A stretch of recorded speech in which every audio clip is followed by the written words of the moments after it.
Ravi de vous retrouver pour cette grande session d'information. Bienvenue à tous sur Gabon 24. Et tout d'abord, les titres. Au Gabon, le gouvernement et la Confédération patronale gabonaise, CPG, ont signé ce lundi un protocole d'accord d'appurement de la dette intérieure, un acte qui vise à relancer l'économie pour maintenir la croissance et préserver les emplois dans un contexte de crise pétrolière. Au Cameroun, nouveau bilan après l'accident de train vendredi entre Yaoundé et Douala, 79 morts. Le pays a observé ce lundi une journée de deuil national. Les drapeaux étaient en berne. Entre-temps, les hôpitaux de Douala et de Yaoundé manquent cruellement de sang. Et puis nous verrons dans ce journal que l'Europe, où les Wallons, les francophones de Belgique et d'autres entités fédérées du pays ont refusé de ratifier l'accord de libre-échange entre l'Union européenne et le Canada, malgré les directives de Bruxelles. Voilà pour le fil conducteur de cette grande session. Madame, Monsieur, voici votre journal. Tout d'abord, la page gabonaise en ouverture, célébration de la journée de l'Organisation des Nations Unies, comme chaque 24 octobre dans le monde. Au Gabon, cette journée a été marquée cette année par le dernier message du secrétaire général sortant de l'ONU, Ban Ki-moon, lu par la représentante résidente du système des Nations Unies et du PNUD. Le reportage d'Andy Tungi, Josué Bombadianga. Le Gabon, tout comme d'autres pays membres des Nations Unies, célèbre ce jour la journée dédiée à cette organisation. L'ONU entre dans sa 71e année, ayant en point de mire 17 objectifs qui doivent amener le monde vers un avenir meilleur. Cet événement nous offre une opportunité pour parvenir à une croissance plus verte, plus propre et qui émette peu de carbone. L'Organisation des Nations Unies se trouve elle aussi en pleine transition entre son 8e et son 9e secrétaire général. Ce fut pour moi un honneur de servir les peuples des Nations Unies au cours des 10 dernières années. Ensemble, nous avons mis en place des conditions d'un progrès partagé. Engagés dans la résolution des conflits, œuvrant aussi pour aider les personnes vulnérables touchées par les guerres et autres catastrophes, l'ONU, à travers le message de Ban Ki-moon, son secrétaire général sortant, réaffirme son ardeur dans la mise en place de sa feuille de route. Le personnel des Nations Unies continue à se montrer à la hauteur des circonstances et à répondre à la détresse des plus vulnérables avec le plus grand courage. Cette journée est la dernière de la mandature de Ban Ki-moon qui, dès janvier prochain, sera remplacé par Antonio Guterres, par ailleurs ancien Premier ministre portugais. La page économique de ce journal, ouverture ce lundi à Libreville du 17e sommet du sous-comité du consortium de câbles sous-marins ACE. Des experts nationaux et internationaux sont réunis pour créer un cadre idéal d'éthique au Gabon et dans la sous-région. Milan Tuntou nous en dit un peu plus. La cérémonie d'ouverture des travaux de la 17e réunion du sous-comité ARR du consortium de câbles sous-marins s'est ouverte ce lundi dans la commune sud de Libreville, en présence du ministre d'État, ministre de l'économie numérique et de la communication. Des travaux qui devraient confirmer les nouvelles options levées relativement aux règles et procédures de routage et de restauration après la première opération d'augmentation globale de capacité du câble sous-marin en partage dans la sous-région. L'enjeu de la réunion de cette semaine, c'est véritablement de pouvoir revoir les règles d'assignation, de routage et de restauration des capacités sur le câble sous-marin ACE. Entendu, n'est-ce pas, qu'il y a pratiquement un mois, nous avons procédé à l'augmentation des capacités de ce câble que nous avons en partage entre 19 États membres. Ça va nous permettre donc de pouvoir démultiplier le trafic qui sort du Gabon pour le reste du monde. C'est conformément aux objectifs du plan sectoriel Gabon numérique, composant du plan stratégique Gabon émergent, que l'État gabonais a consenti à doter le Gabon d'infrastructures de rang mondial. Pendant 5 jours, les experts vont travailler à la diversification et l'augmentation du spectre des utilisateurs du Gabon et dans la sous-région. Restons dans le domaine des technologies de l'information et de la communication avec la visite du ministre d'État en charge de l'économie numérique ce lundi dans un service de la Poste pour s'enquérir de la situation de cette institution séculaire qui connaît un certain nombre de difficultés depuis plusieurs mois et rassurer les agents. Jamila Mbengman. Alain-Claude Bilibizé, ministre d'État en charge de l'économie numérique, a visité ce lundi le centre des tri postaux, un service de la Poste gabonaise qui connaît un certain nombre de problèmes dont les résolutions du gouvernement ne tarderont pas. Il s'agira d'accélérer et de faire en sorte de prendre rapidement des décisions. La Poste aujourd'hui, c'est plus de 200 000 clients, même autour de 250 000 clients. C'est important de le rappeler. La Poste, c'est également un réseau le plus implanté du pays actuellement, plus de 53 bureaux. La Poste, c'est un lien social qu'il ne faut pas du tout rompre. La Poste, c'est également apporter les services financiers aux Gabonais, de l'arrière-pays également, et de Libreville, notamment à ceux qui n'ont pas la capacité d'accéder aux banques traditionnelles. Le directeur de la Poste a tenu à remercier le président de la République, Ali Bongo Ondimba, et son gouvernement pour la prise en compte dans les mesures urgentes dès son premier jour du nouveau gouvernement. C'est donc le lieu de se réjouir d'une visite qui traduit votre bienveillante attention pour les activités et le sort d'une Poste dont les difficultés sont fort heureusement prises en compte dans les priorités du gouvernement avec pour objectif le redressement du groupe. Le ministre d'État en charge de l'économie numérique a rassuré le personnel de cette administration de ce que la Poste, qui est un lien social important, mérite d'être préservée. Je vous l'annonçais à l'entame, comme décidé lors d'un récent conseil des ministres, le gouvernement et la Confédération patronale gabonaise, CPG, ont signé ce lundi un protocole d'accord portant sur la validation après audit de la dette de l'État gabonais envers des entreprises et fixé le chronogramme d'apurement de la dette intérieure. Un acte important pour le gouvernement et pour la CPG, pour le maintien de la croissance et de la préservation des emplois en cette période de crise pétrolière. Retrouvons Jamila Mbengman. C'est dans cette salle d'Arambo, dans le 3e arrondissement de Libreville, qu'étaient réunis ce lundi le ministre de l'économie, de la prospection et de la programmation du développement, Régis Imongo Tatagani, et la CPG représentée par son président, Jean-Bernard Bouma, pour la signature du protocole d'accord portant validation après audit de la dette de l'État et fixant chronogramme d'apurement et après vérification par le comité d'interministériel d'audit de la dette intérieure. Il s'agit pour nous d'un bon compromis. Parmi les missions qui ont été fixées par le conseil d'administration figurait la dette intérieure. Et ce volet de la dette hors budget, c'est un compromis important. Les discussions vont se poursuivre sur d'autres volets qui concernent la TVA. Suivant les effets du dit protocole, le montant de la dette non évaluée et non conventionnée au 31 décembre 2014 est arrêté à 100 milliards de francs CFA. Nous venons de signer, de finaliser le protocole d'accord d'appurement de la dette non recensée par le Trésor au budget. Ces entreprises ont effectué des travaux, mais ces différents travaux n'étaient pas pris en charge par le budget de l'État. Et nous sommes arrivés à un montant précis, maintenant avec un appurement sur 5 ans. La signature du présent accord sera suivie des celles des conventions d'accord de règlement de la dette avec les entreprises membres de la CPG concernées.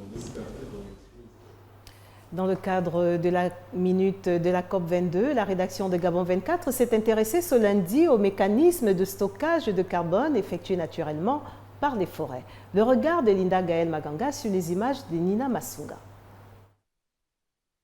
La forêt absorbe le carbone contenu dans l'atmosphère et le maintient captif dans les divers éléments qui composent cette vaste étendue. Plantes, herbes, arbres, ce qui en fait un puits de carbone. Pour que la vie soit possible sur Terre, il faut que la température soit dans une certaine classe de degrés. Et c'est le carbone qui, entre autres, participe à cette régulation. S'il fait trop froid sur Terre, comme au pôle Nord, la vie est presque impossible. S'il fait trop chaud sur Terre, comme dans les déserts, la vie est aussi presque impossible. Et donc, la vie est possible dans une classe de température ni trop chaud, ni trop froid. La forêt de la Monda, située sur la route du Cap Estérias, à moins du nord de la commune de Libreville, constitue l'un de ses puits de carbone. La forêt, c'est un puits de carbone, c'est-à-dire que c'est une masse dont l'activité principale, c'est d'attraper le carbone de l'atmosphère et de le piéger. Donc quand les forêts grandissent, elles font ce qu'on appelle de la photosynthèse, et c'est cette photosynthèse qui emprisonne le carbone et qui libère de l'oxygène dans l'atmosphère. Et c'est pour cela que la vie des forêts elle-même est importante. Le rapport entre les hommes et ces espaces devrait être soigné car le mécanisme de respiration des arbres et autres espèces qui s'y apparentent rafraîchit l'air. Si on détruit les forêts, on va relibérer ce carbone dans l'atmosphère et ça va contribuer donc à réchauffer un peu plus la planète. Il faut savoir que si la planète se réchauffe beaucoup plus, les glaciers qui sont au pôle nord et au pôle sud vont fondre, donc le niveau des océans va augmenter et Port-Gentil peut disparaître et le bord de mer de Libreville peut disparaître. La protection de la forêt est un moyen véritable de lutte contre le réchauffement climatique. L'école doctorale des grandes écoles a fait sa rentrée solennelle ce lundi à Libreville avec un total de 17 étudiants admis à s'inscrire en doctorat dans différentes disciplines. Le point avec Lariska Lormamengi. Au total, 17 étudiants sont admis à prendre une inscription en première année de thèse à l'école doctorale des grandes écoles à Libreville. C'est au cours de la rentrée solennelle que chaque étudiant a pris contact officiellement avec son directeur de thèse et pris connaissance du lieu de son laboratoire. Je crois qu'avec cette école, nous allons faire un grand pas et puis rattraper le niveau que nous avons perdu ces dernières années.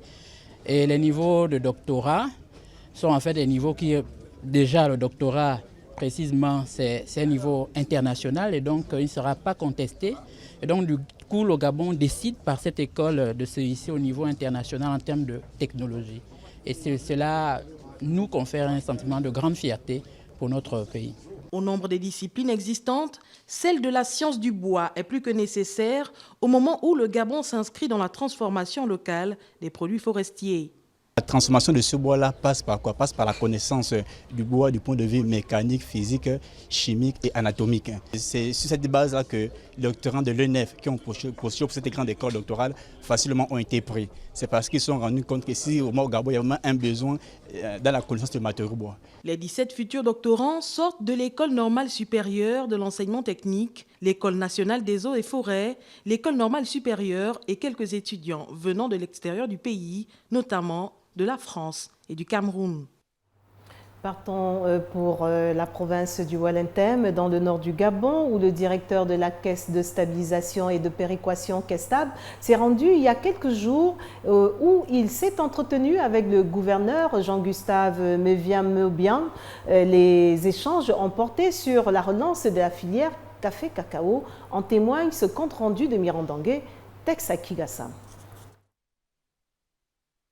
À son arrivée dans la province du Wallentem, le directeur général de la Kestab, Ismaël Ondiassouna, est allé présenter ses civilités au gouverneur Jean-Gustave Mévian-Mobiang de la dite province. Au cours de cet entretien, le directeur général de la Kestab a donné de manière succincte la vision de la structure dont il est le premier responsable. Il a également présenté les projets de cette structure dans la province. Pour Ismaël Ondiassouna, la province du Wallentem est capitale au développement de la filière café-cacao, l'agriculture faisant partie des priorités des actions du chef de l'État, Ali Bongo Ondimba. La Kestab tient davantage à impliquer les jeunes dans la filière café-cacao pour un retour à la terre de ses ancêtres. Le gouverneur Jean-Gustave Mévian-Mobiang a remercié le DG de la Kestab pour cette visite. Il a toutefois rappelé au DG de la Kestab que la population de la province du Wallentem en général et les jeunes en particulier adhèrent à la reprise de la culture du café et du cacao qui ont fait les beaux jours dans cette province, dont ils sont restés nostalgiques à cette activité. Jean-Gustave Mévian-Mobiang s'est porté garant pour accompagner la Kestab dans cette mission pour la fierté des générations futures. Ouvrons à présent la page Afrique. Tout d'abord, au Cameroun, selon un nouveau bilan communiqué ce lundi par la radio d'État CRTV, 79 personnes ont péri dans le déraillement du train ralliant Yaoundé à Douala vendredi dernier. Sur instruction du président Paul Biya, le pays observe une journée de deuil national et les drapeaux étaient en berne ce lundi. En revanche, une cruelle pénurie de sang se fait jour dans les hôpitaux, tant à Douala qu'à Yaoundé. Le récit de Lardingue Mamba. Les drapeaux sont en berne ce lundi 24 octobre au Cameroun pour une journée de deuil, décrétée par le président Paul Biya, suite à la mort de 79 personnes qui ont péri dans le déraillement d'un train entre Yaoundé et Douala vendredi à Esseka. Le dernier bilan fait également état de 551 blessés. Les hôpitaux à Douala et Yaoundé sont débordés et manquent de sang. La Croix-Rouge camerounaise a lancé des appels aux dons du sang, notamment sur les réseaux sociaux pour faire face aux besoins de près de 500 personnes. Je suis venue comme toute personne sur le territoire camerounais. Je suis venue donner mon sang parce que je pense que c'est la première nécessité pour les accidentés et suivra le reste. Aujourd'hui, nous savons qu'avec les blessés, l'hôpital aura besoin de beaucoup de sang. Donc c'est pour ça que nous avons fait appel à tous nos camarades et sympathisants de venir donner de leur sang pour sauver les blessés. Et cette opération va se dérouler sur toute la semaine. Sur instruction du président Paul Biya, rentré dimanche au Cameroun après un mois passé à l'étranger, le pays observe ce lundi une journée de deuil national. La situation est assez calme. Les victimes ont été rapatriées dans différents sites installés sur des lits pour pouvoir recevoir des soins. L'Église catholique a appelé à l'organisation de messes de recueillement dans tout le pays. Au Kenya, retour sur la libération samedi dernier des 26 otages asiatiques détenus pendant près de 5 ans après une attaque de leur bateau de pêche par les pirates somaliens. Les prisonniers asiatiques sont arrivés ce dimanche au Kenya après avoir surmonté un ultime danger, sortir d'une ville somalienne où se déroulent des combats. Marina Mendeman s'en fait l'écho. Il s'agit de la deuxième captivité la plus longue aux mains des pirates somaliens, juste après celle des pêcheurs thaïs relâchés en février 2015, après près de 5 ans de captivité également. Les 26 otages asiatiques détenus depuis mars 2012 ont été libérés samedi dernier et dimanche. Ils ont pu franchir les frontières somaliennes et arriver au Kenya malgré le conflit qui embrase la Somalie. Je suis tellement heureux, vraiment je suis tellement heureux. Je remercie l'ONU, Monsieur John, le monde. Merci et merci beaucoup à tous. Ancien colonel de l'armée britannique, John Steed est le coordonnateur de l'ONG partenaire de soutien aux otages. Il est celui qui a su négocier la libération des otages. On a travaillé là-dessus pendant 4 ans et demi. On connaissait très bien ces membres d'équipage. Pendant leur détention, ils étaient à bord d'un autre bateau qui a coulé pendant une tempête. Et certains d'entre eux ont réussi à sauver la vie d'autres gars. On a réussi à sauver certains en 2013 et maintenant c'est super de récupérer ceux-là et de les rendre à leur ambassade et à leur famille. Pour mémoire, l'équipage du Naam, 3 bâtons pavillons d'Oman, avait été pris en otage en mars 2012 après une attaque de pirates au sud des Seychelles. Les otages libérés viennent du Cambodge, de la Chine, de l'Indonésie, des Philippines, de Taïwan et du Vietnam. Au départ, les pirates avaient capturé 29 personnes, mais une personne était morte pendant l'attaque et 2 ont succombé en raison de maladies pendant leur captivité. Le Sénégal vient de lancer, dis-je bien, la procédure de la carte biométrique multifonction, un document valable dans la sous-région de l'Afrique de l'Ouest. Désormais, les Sénégalais peuvent circuler dans les 15 pays de la communauté économique de l'Afrique de l'Ouest. En témoigne ce reportage de Ludmila Tuntum. Le Sénégal est le premier pays de la communauté économique des États de l'Afrique de l'Ouest à entamer le processus de la carte biométrique communautaire de la CEDEAO. Un document qui devait permettre aux membres de la communauté des États de l'Afrique de l'Ouest de circuler aisément dans la zone. C'est une carte d'identité biométrique sous-régionale 2 en 1. En effet, c'est un document multifonction et pour l'heure, les Sénégalais pourront désormais parcourir l'Afrique de l'Ouest et voter sans aucune difficulté à travers les 15 pays de l'organisation intergouvernementale CEDEAO. Le Sénégal est seul pour l'instant dans la sous-région Afrique de l'Ouest à avoir engagé la procédure. La population sénégalaise a 6 mois pour en faire une demande. Mais dépasser ce délai Le nouveau-né de la CEDEAO leur reviendra à 10 000 francs CFA, alors que les anciennes cartes expireront le 31 décembre prochain. Les délais d'attente de la carte biométrique restent longs et des files d'attente imposantes, une situation qui préoccupe plusieurs demandeurs. Les pays en reste de la communauté des États de l'Afrique de l'Ouest devront eux aussi emboîter le pas du Sénégal dans les jours qui suivent. Les pays en reste de la communauté des États de l'Afrique de l'Ouest devraient eux aussi emboîter le pas du Sénégal dans les jours qui suivent. Toujours d'actualité, les MTV Africa Music Awards du week-end écoulé à Johannesburg. Pour l'occasion, des artistes et musiciens ont défilé sur le tapis rouge. Ce grand rendez-vous musical récompense chaque année les meilleurs de la musique africaine. Le récit de Miran Dangui.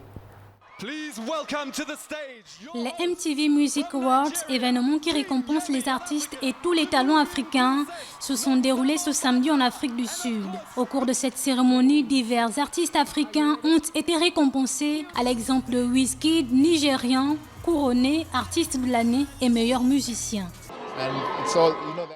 Les MTV Awards rassemblent les grands artistes africains dans un seul et même endroit. Nous allons donner le meilleur. Notre responsabilité, c'est d'être le fil conducteur de ce show. Il s'agit de célébrer les icônes de la musique africaine et de les remercier pour leur travail formidable. Le continent africain vit une véritable lune de miel avec sa musique. Les revenus des succès des artistes africains, notamment dans les concerts, ont enregistré une forte croissance, dont plusieurs pays confirment une récente enquête du cabinet d'audit PricewaterhouseCoopers. Au seul Nigeria, l'industrie musicale a généré en 2015 un chiffre d'affaires de 47 millions de dollars, en hausse de 6,4% sur l'année précédente. La semaine dernière, Gabon 24 s'en faisait déjà l'écho. L'ONG suisse Public Eye, dans un rapport intitulé Dirty Diesel, a dénoncé la vente en Afrique de carburant à haute teneur en soufre par des sociétés suisses. Au Bénin, l'un des 8 pays concernés, les opinions divergent quant aux conséquences pour les consommateurs et les importateurs de produits pétroliers. Le récit de Linda Gaël Maganga. Au Bénin, les ONG dénoncent la vente de carburant contenant des substances toxiques. Un produit dénaturé mis sur le marché par une société suisse. Le carburant utilisé dans ces véhicules après combustion fait libérer des gaz souvent toxiques. Et l'essence déjà, même si c'est un produit conforme, nous expose déjà à d'énormes risques en ce qui concerne la préservation de l'environnement.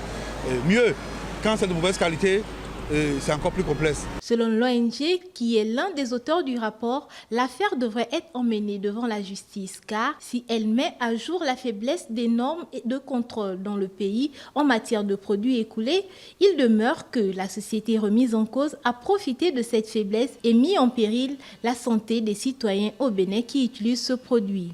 Le fait de nous avoir exposés à ces produits toxiques pendant tout ce temps, nous allons interpeller au niveau de la justice tous les acteurs et chacun doit pouvoir répondre.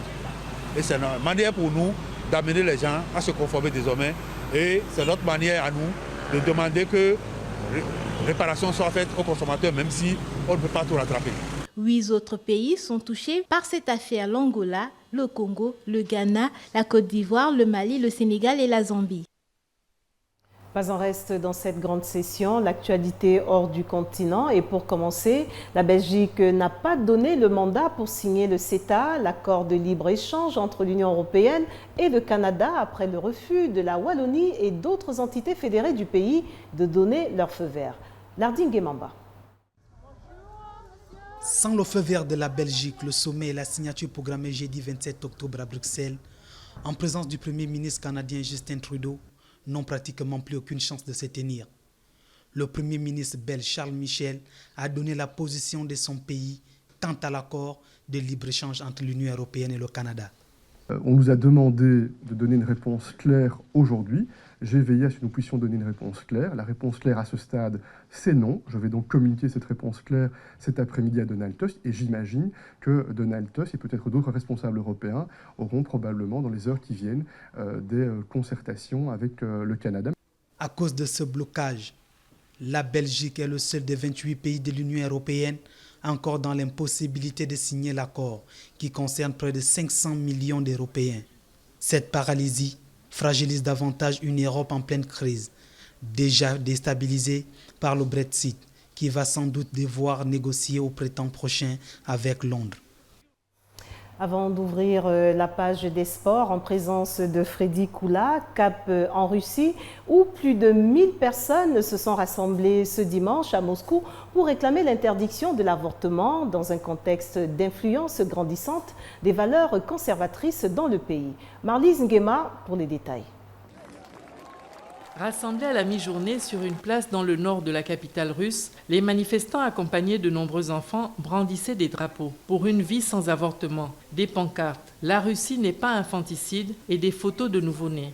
Ils collectaient des signatures pour une pétition contre l'avortement déjà signée en septembre par le patriarche de l'Église orthodoxe, Kirill, et plusieurs autres personnalités.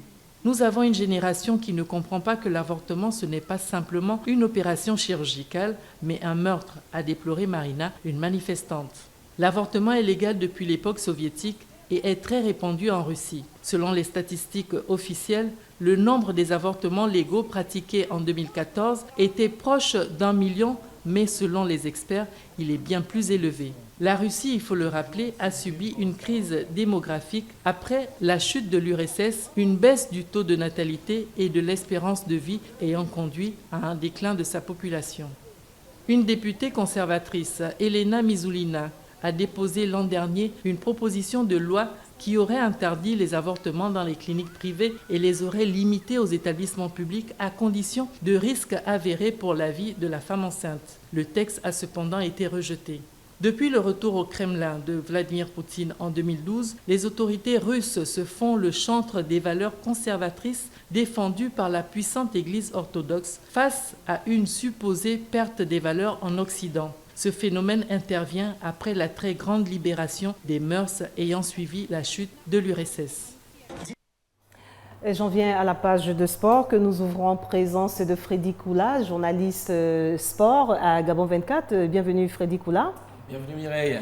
Alors, le magazine France Football a dévoilé ce lundi la liste des 30 nommés pour le Ballon d'Or 2016. La question est qui succédera avec plein d'émotions à Lionel Messi, lauréat du Ballon d'Or FIFA 2015. France Football, en effet, le magazine français a publié au compte-gouttes les nommés pour le Ballon d'Or de cette année 2016. Le Ballon d'Or qui dit donc adieu à la FIFA après, depuis 2010, bien entendu, une sorte de mutualisation qui avait collé son nom donc à la FIFA, à cette récompense qui avait été créée par France Football, le magazine. À partir de cette année, les règles ont donc changé. Plus question que les sélectionneurs et les capitaines des sélections votent. Il s'agit désormais d'un quota de journalistes réputés et rompus à la tâche qui vont nommer non pas les 30 nominés qui ont été faits aujourd'hui, mais aussi et surtout le lauréat qui sera connu d'ici mi-décembre.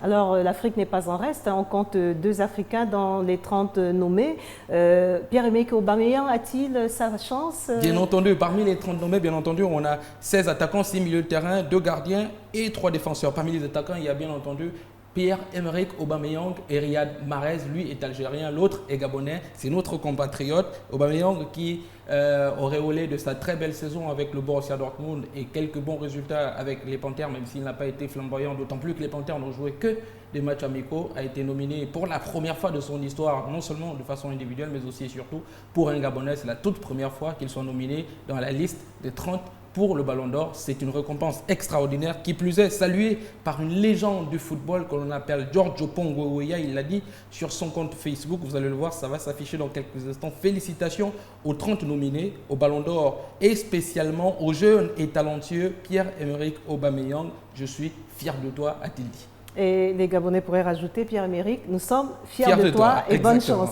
Et qui sont les absents dans cette course? Il y a eu plusieurs absents dans cette liste-là, des absents, pas forcément des absents de marque, mais des absents qu'on aurait pensé être au moins dans cette liste élargie, et parmi lesquels il y a Alexis Sanchez, il y a Eden Hazard et il y a surtout Karim Benzema. Souvenez-vous, il n'a pas joué l'Euro avec la France, c'est peut-être ça qui lui a posé des problèmes dans cette liste-là. C'est aussi et surtout que Karim Benzema est parmi, depuis 5-6 années, l'une des stars qui est toujours présente dans ce carré des 30 nominés pour le Ballon d'Or. Ce n'est pas du tout la liste qui est exhaustive, qui ira jusqu'à la fin. Il y aura ensuite une sorte de soustraction et il y aura 3 qui seront finalistes au bout du prochain mois de décembre.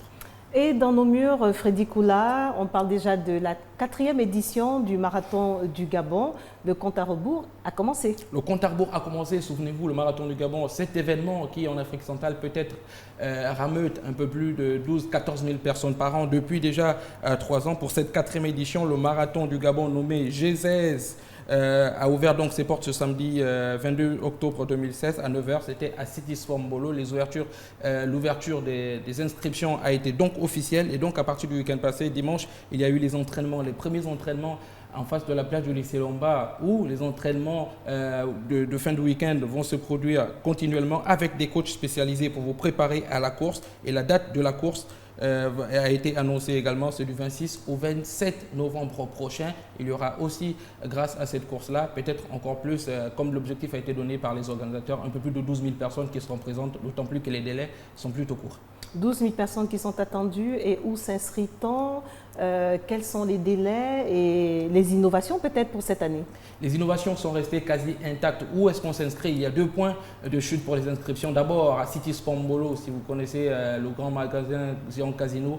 En Mbolo, il y a ce qu'on appelle City Sport, un endroit pour acheter des vêtements de sport. Juste à l'entrée du magasin, il y a un point de chute. Nous sommes là à Libreville. Nous sommes à Libreville. Et toujours à Libreville, en face du lycée Léomba, le lycée et collège Léomba, il y aura aussi un point d'inscription du lundi au vendredi de 9h à 17h pour y aller, pour vous inscrire. Et les modalités sont simples. On peut s'inscrire quand on est jeune pour la course junior. Les petits de 9 ans, 10 ans, 11 ans, ils ont le droit de s'inscrire. C'est payant pour certains et pas payant pour d'autres. Pour les plus petits, c'est pas payant, mais quand on est à partir de 9 ans, 10 ans, on est obligé de payer 1000 francs CFA. Pour la course de 10 km, c'est payant, c'est 2000 francs CFA.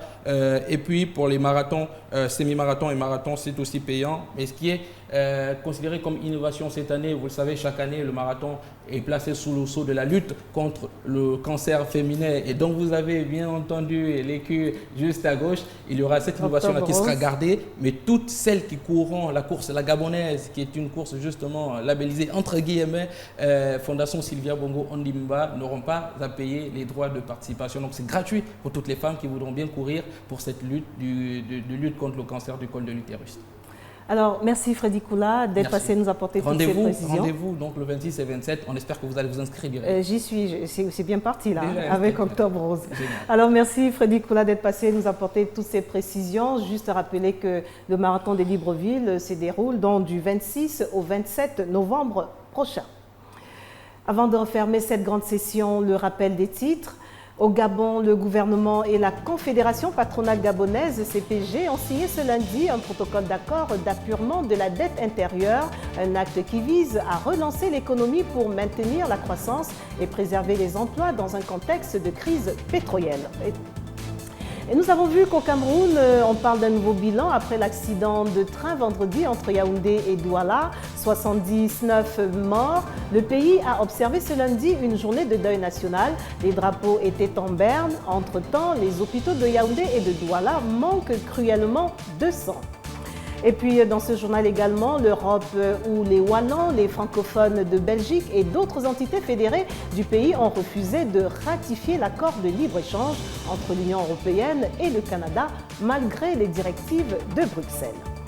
Voilà, Madame, Monsieur, tout ce qui a retenu notre attention pour cette grande session d'information. Au nom de toute l'équipe, merci pour votre fidélité. L'information continue sur Gabon 24, mais en attendant, n'oubliez surtout pas que quoi qu'il arrive entre-temps, gardez le sourire. Au revoir.